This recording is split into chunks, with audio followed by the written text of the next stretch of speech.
2024-25ನೇ ಸಾಲಿನ SSLC ಪರೀಕ್ಷೆಗಳು ಪ್ರಾರಂಭ ಆಗ್ತಾ ಇದ್ದಾವೆ.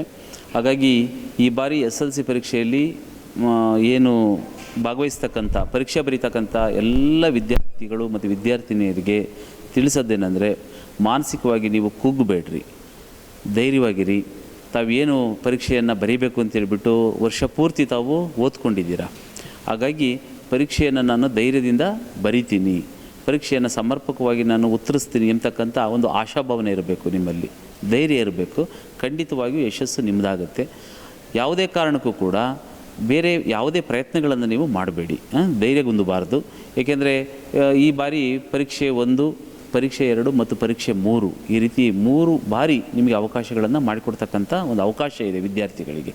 ಹಾಗಾಗಿ ನೀವು ಅದರ ಸದುಪಯೋಗವನ್ನು ಪಡಿಸ್ಕೊಳ್ಬೇಕು. ಒಮ್ಮೆನೇ ನೀವು ಬರೆದು ಪಾಸಾಯಿತು ಅಂದರೆ ತುಂಬ ಒಳ್ಳೆಯದು.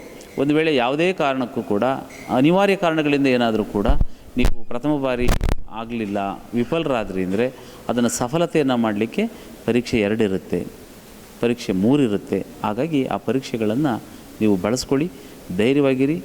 SSLC ಪರೀಕ್ಷೆಯನ್ನು ಆತ್ಮವಿಶ್ವಾಸದಿಂದ ಎದುರಿಸಿರಿ. ನಿಮಗೆ ಒಳ್ಳೆಯದಾಗಲಿ, ಶುಭವಾಗಲಿ.